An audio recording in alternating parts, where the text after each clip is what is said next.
Okay, so it is 12 o'clock, so we're going to go ahead and get started so we can get through our entire discussion with Dr. Melvin today.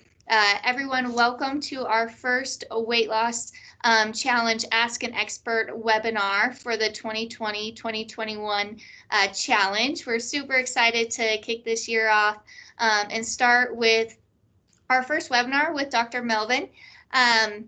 If you guys can, before we begin, be sure to mute yourself so we don't have any background noise. And then if you have questions, you can put them in the chat box. I'll be moderating the chat box at the end of our discussion because we definitely want to have a little bit of discussion after this webinar. It's set up a little differently than some of the ones we did last year where it was presentation style. This one's a little bit more discussion based. So I hope you guys can sit back and enjoy because today we're going to talk about how the extraordinary power of thought cannot be denied. And today, Dr. Melvin's going to highlight how much our mentality plays into reaching our fitness goals. Dr. Melvin is a family medicine doctor who works at the St. Luke's Clinic Physician Center here in Twin Falls, and he's a big advocate for fitness. For those that you don't know, for some, I do CrossFit, and the first time I met Dr. Melvin, he was teaching a kids CrossFit class, and so I'd always see him at the gym and just kind of briefly got to know him there. And when we were thinking about this webinar, I couldn't think of anyone more perfect to help us out with our discussion today. Dr. Melvin also loves spending time with his family outdoors, hiking, participating in CrossFit, Olympic lifting, and skiing. He basically loves most things active and anything outside, as well as spectating his kids in sports and professional baseball. And today he's going to teach us how to take our mentality and use it to our advantage. So our goal is that everyone listening can take something from today's discussion that empowers them to develop their own exercise routine. So thank you for being here, Dr. Melvin. Well, thank you very much. I'm honored, and hopefully everybody can get at least something out of this, and we have a good time. Yeah. So today we're going to really kind of talk about the ins and outs of your workout brain and how you get your workouts done. So can you tell us, have you always been a fitness or exercise junkie? Has that just always come natural to you, or can you explain a little bit of your own health journey? Sure. So definitely have not always been into fitness. I really didn't start exercising for the sake of exercising until about 10 years ago.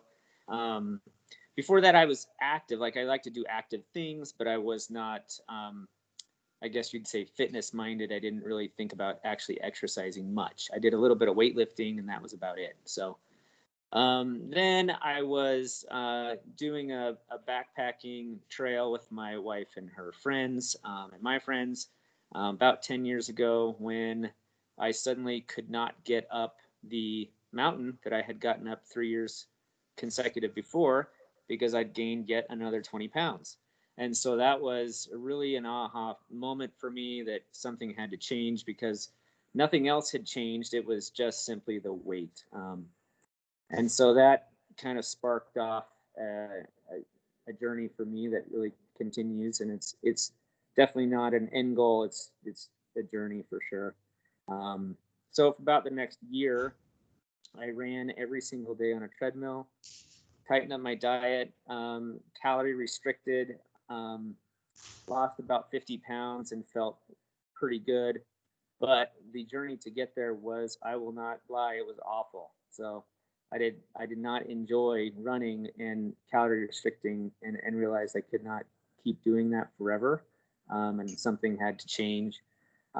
So since then, I feel like I've gotten to a good balance of exercise, nutrition, sleep, which is super important, and have been able to maintain that weight loss to a degree. I mean, I've gained a little bit more, but that's just how life is sometimes. So, so that's kind of what led me here, and that's a super pie in the sky view, but that's where we're at. Yeah, thanks. So tell us, what types of fitness activities do you participate in, as well as how many days a week are you working out? Sure.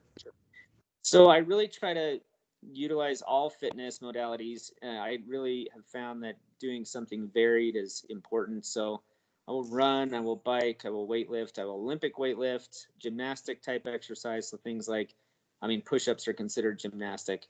Um, so a bunch of different types of exercise, mostly functional type exercise, thinking about how the body moves and trying to get into good, mechanics that way. And then my time working out can vary anywhere between a 5 minute very intense workout up to a full hour of a more endurance type workout. Again, it's something different every single day. And then accounting for injuries and that sort of thing, which are going to happen, that will change what I do. Yeah. So did I answer all your question there? Was there one other part? Oh, how many days a week? Yeah. 5 days. Yeah, generally 5 days a week. So I usually take Saturday and Sunday off. Yeah. That's great. So, kind of getting into really what we wanted to talk about today was what do you mentally do at the beginning of the week to make sure you fit your workouts in? Because I think for a lot of us, um, it's tough to actually get them done. So, how do you set yourself up? Can you give us some tips and tricks on what you do at the beginning of the week to make these happen? Sure. And I really feel like this is super important. So Sunday night, my wife and I will plan our workouts for the rest of the week. And I'm not going to lie, it's super helpful to have a partner in this because she can help make sure things happen, and I can help making sure she gets her workout done. So that's something also to be, just noted. So Sunday night, we generally make sure we have all the workouts for the week, either written. I don't always do the same workout from the gym I go to. Sometimes I'll write something different. Um, and then we think about a timeline of, okay, I'll do it in the evening, you do it in the morning, or we can do it together, that sort of thing. But it does take planning for sure. And I feel like that really is what starts off the week. So. Mhm. Yeah. Okay. So then now you've got it all planned out. But then I'm also thinking, okay, some of us we're great planners, but then taking action is hard the day of. Yeah. So can you talk about mentally? Because I think often it's perceived that fit people they just want to go out there every day, make it happen. And if you're not that way, and maybe you're new to this, being more active lifestyle, what do you have to do throughout the day to just keep yourself motivated and excited about getting that workout done when you don't really feel like it? Right. I think the overarching theme for me, thinking about this more, is remembering how I'm going to feel after the workout and how good and accomplished I will feel. Um, Now, if we haven't, we're in an area where we haven't begun working out yet, that's harder, right? But after that first workout, I would just say try to really think about how good you feel, try to remember that, and the next time you're getting up at 6 in the morning to try to get your workout done and you don't want to do it, think about how you're going to feel and then just one foot in front of the other. Um, a lot of times it's just, if you work out at a gym, just getting there. If you can just get there, then everything should fall into place. If you're working out at home, it is more difficult. Um, for me, I just try to think, okay, I give myself these little time, like, okay, I'm going to sit on the couch and drink my coffee until, and I'll pick a time and it'll hit that time and I'll say, well, I'm going to do 2 more minutes and that's it. And I give myself a little leeway and then I'll go do a workout. And oftentimes I don't get as much done as I want to in the morning, but I still did it, So morning workouts for me personally are harder, but sometimes they're necessary for the timeline of the week. For the evening workouts, I just am already kind of warmed up from the day, so it's not as hard to get started. Um, but it is sometimes challenging if there's something that pops up during your workday, or you have to pick up kids or whatever. But just still making it a priority, and it's okay if you had a 30-minute workout plan, but you don't get to that. Sometimes I'll say, well, all I have is 10 minutes, so I'm just going to do the best I can with that 10 minutes. hmm It reminds me, Monique Middlecoff did a webinar for us last year. She did two, and she had this like tip or golden nugget of the just 5, 4, 3, 2, 1, go type of thought process of, okay, just give your five seconds and then you just got to do it. 5, 4, 3, 2, Yeah. 1, go. And that reminds me of her tip as well, to sometimes if we think about it too much, it can hinder us. But if we also set a plan, like I'm going to give myself till this time, I can get it done. So I like that. So the Now, other thing I'd yeah, say there, I just thought of this, is sometimes I'll tell myself, just get the warm up done. Like if you can just get your warm up done, and then things just fall into place. So that's the other tidbit I'd give too. yeah. So just doing at least 5 minutes Yeah. and then seeing if you want to stop there. Right. Which you Yeah. may, but hopefully you talk yourself into keep going. Mm-hmm. That's great. Now, do you have any self-talk that you do in our discussion when we were prepping for this? This is what really intrigued me. The self-talk that you actually have in the middle of a workout, like keeping it positive, or any sort of activity routine. I think sometimes we can be negative. Maybe we don't feel we're lifting as much as we should, or maybe running as fast as we should. And you really spoke to a few things in our discussion about the self-talk you actually do within your workout to stay motivated, and keep things really positive. Can you speak to that? Yeah, so that's huge for me. I'm a big self-talker. I mean, I'm talking to myself the entire workout. Um, so when I first am, yeah, I finally get into the workout, two things can happen, depending on the workout. If it's really hard for me, like weights and that sort of thing, I immediately want to go to a negative place and say, this is heavy. I don't want to do this. If it's like a lightweight, or, I'm just doing an easy jog to start with. Sometimes I think, oh, this is easy. And I come out of the gate too hard and I don't pace appropriately. So it's a lot of trying to stay focused in that first minute or two of the workout. And then I start reaching for positive things in my brain, like, I'm so glad my body works, or how blessed am I to have the area where I can work out in. If you think about it, I mean, there's so many things you can be thankful for, and reach for positive things. It's actually more of a mental training too. I mean, you have to train your brain to think that way, and the more you do it, the easier it is, and the more you're going to get out of your workouts.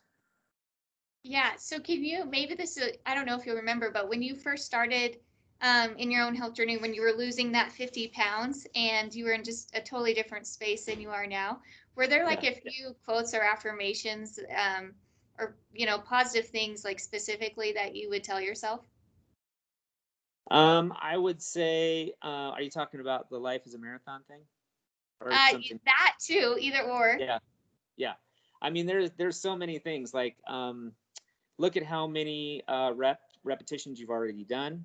So instead of thinking about how many, either meters on the rower or meters on the treadmill that you have left to do, thinking about what you've already accomplished. I often will tell myself just one more minute at this intensity. And then after I get that minute, I'm like, oh, I was able to do that. I'll do one more minute.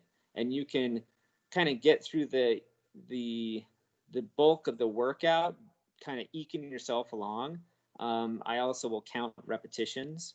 So I know it sounds weird to some people, but like if I'm on some device, I'll say, okay, 12 equals this amount. And then I do quick math in my brain. I'm like, okay, I can do this 60 times or something like that. And I will just count down. So I'm doing that. And then I also kind of always feel like sometimes we try to do too much too fast. So when we're in a workout, we should just be working on effort and trying to maybe be 1% better than the day before. Not that we have to, be our absolute 100% best every time. Just try to be a tiny bit better every day, um, because really life's a marathon. So that's where I kind of go with that. Yeah. And it sounds like you work out with your family a lot. You have two younger girls, and your wife works out with you. Have you found that incorporating your family into this routine has really helped you and served you in a positive way? Do you guys, um, lift each other up during a workout? Like, how do you keep it positive with your family? Because I think some of us in the challenge might have family members who we would like to get involved, but it's challenging and can be tough. So can you kind of speak to how you've Sure. been able to get them involved? Sure. Well, it's easier when you have kids because you can just tell them they have to do it, or you can bribe them. Um, but even then, like even if we will have our girls get into a workout, even then their personalities are so different. You kind of have to work with one individually. Like, one requires you to, you know, they're just so different. I Uh-huh. mean, one requires more patience on certain, types of exercise than the other, and vice versa. Um, so I do think if you have, like, if they're both working out together, both my daughters, it's easier. Like they look at the other one, and they, will feed off of that energy. And so the same with me. Like if I work out at the gym with friends or even people I don't know, there's this natural competitiveness, and I don't feel like I actually need as much self-talk. So I see that in my girls, my wife and I, like if we work out together, it's easier. So I do feel like having somebody to work out with, whether it's a friend, a spouse, a kid, somebody to help with that process is super helpful. If I hadn't worked out so much in that atmosphere, I honestly don't think I could still be working out at home alone. I've been doing a lot of workouts at home with the pandemic and everything. So that's been helpful to me. And I try to urge everyone, especially if they are new to exercise, to try to get an accountability partner of some sort, whether that's at the gym or at home in some fashion. Yeah. I love how you point out that you need a little less self-talk to get through a workout when you're working out with someone else. I think hopefully that's motivation enough. If maybe you find yourself reverting to more negative thought processes before or during a workout, maybe you're the person who would really benefit from having that accountability or workout buddy to help you get through your exercise routines. Yeah. And if you have a workout buddy and they're not there, sometimes you can like shoot them a text and say, this is the workout, and then you can kind of have some competitiveness that way, and hold each other accountable, even if you're not there together. That's also something that I know my wife and her friend do all the time, every day. What'd you get on this? Oh, you beat me, or you know that sort of thing. It's just the nature of humans, right? To try to be competitive, and so some people are more competitive than others. And the other thing is to also know that everybody's workout is really their own, and it's not like your weight may be different, but it's the effort that should be similar, right? So, my weight's going to be a lot less than some of the other guys that I work out with, but I look at my heart rate and I look at my perceived effort. You can tell because I'm drenched with sweat, and I can be proud of that effort that I put out, not the time or the amount of reps I got or that sort of thing. Yeah, I love that. So this is kind of a bonus question. When you're on vacation, um, how do you stay motivated? Do you still work out on vacation? What's your Yeah. routine like? And if you do work out, what's the self-talk you actually tell yourself to get it done? Maybe when you're on a beach or maybe you're doing some sort of winter vacation. Yeah. So on vacation, we try to be pretty active. I will say if we're on a beach vacation, we certainly take advantage of just sitting around on the beach. But we'll do other things like go on a hike in the rainforest, whatever. Like we try to be active. But I don't really count those as a workout. Those are all just fun things to do. If I can just get in 2 workouts when I'm on vacation, I've found that my overall I feel better. I can do more things. Um, I usually drag my wife into the mix, and we do a workout together. So it's actually for me not as hard because I automatically have a partner to do the workout with. Um, but we get some funny looks. Like I mean, I've done workouts with I'll go grab a big rock and do some, squats with a rock and overhead walking lunges and, handstand walking on the beach and overhead squats with a driftwood thing. Like you do. I kind of like to do it to see what kind of looks I get. The other thing we'll do is when we're driving, like if we're doing a long driving vacation, every time we get gas, we have to do 50 air squats. Oh, So nice. my Just hop my out of the kid, car and do squats. yep. So my kids and my wife, I think I'm crazy, but I feel better. So Mhm. it also gives us a motivation not to just stop all the time. So You just keep on going. yeah. So I and like that's part of also just being like finding an excuse to move your body, right? So always having that mentality of parking a little further away from the grocery store to try to work, to try to walk a little bit further, trying to make an excuse to go for an extra walk or do some squats or something like that. Yeah. That's cool. That's great. I think you're a little hardcore, and so I could totally see you doing, packing driftwood around on a beach. But I also think what you mentioned is so doable about getting out of your car and doing some squats or even jumping jacks with your family and making some jokes, making it playful. I think is really just fun and not difficult. Um, Hopefully, if it's not like icy, you can be a little careful. But I Right. like that a lot, and we actually do. Um, it's 12:21. So, Dr. Melvin, do you have, before I dive into a question we have, do you have anything else you'd like to add just for motivation for people to um, get moving this winter? It's been rough with the pandemic. People are really needing support and motivation right now. So, what is the last little bit of info you would like to use to encourage people to find their own exercise routine that works well for them? Right. I would just say, number one, make an excuse to move. Mm-hmm. So try to make that maybe a little mini mantra of yours. Try to move more. If you aren't really certain on which movements to do, it is super important to do the movements correctly, or you can get injured. So I think time well spent would be with a socially distanced trainer of some sort. Um, and then, if it suits you, depending on your risk level with the pandemic, joining a gym of some sort, or having a friend or a spouse or somebody that can be your accountability person to work out with you or kind of help you with your journey is super important.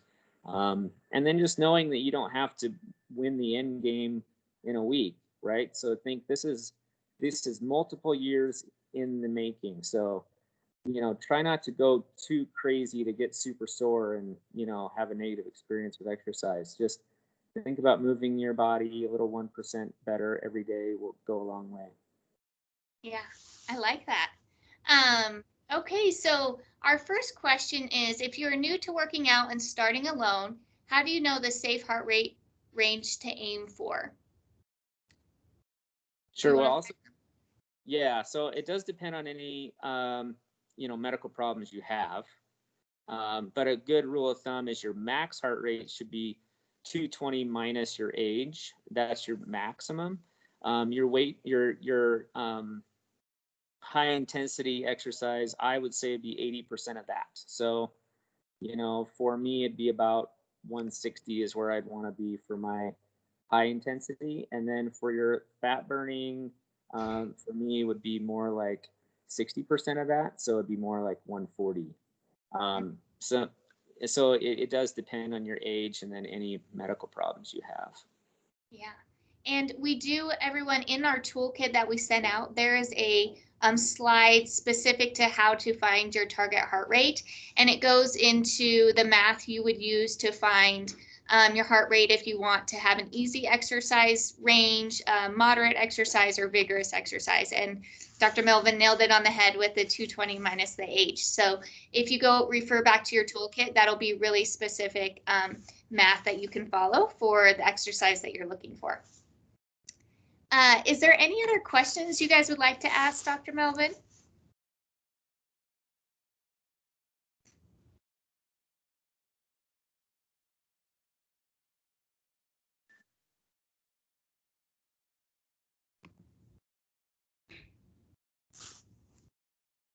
Hey, Max, this is Lisa. I just wanted to, I love this presentation. So thank you, Dr. Melvin. It's so inspiring. And I love the fact that you point out that you can do movement really anywhere at any time. And that mantra of just getting our bodies, our bodies were made to move. So the more you can move, I remember when I had my first son, I had gained 50 pounds during my first pregnancy, and knowing I had to get that weight off, I was a tired, exhausted, bloated new mama. But I was committed to getting myself back in shape, not only for myself, but for my kiddos. And I almost tricked myself. I made a deal with myself that every day I would go out for at least a 5-minute walk. And that was all I was going to commit to, is 5 minutes. And I figured anybody can do 5 minutes of activity. But once I got out and started moving, I was like, oh, 5 minutes is nothing. I can do 10. And then that 10 grew to 15. And the more I did it, the more it felt good. And by the time, I was done, I had already done like 35 or 45 minutes. So just kind of tricking myself, like, Gonzer, get off your butt. You can do 5 minutes. Right. So. Yeah, I love that, Lisa, and it reminds me of, there's 2 books out there. One is called Atomic Habits, and the other is called Tiny Habits.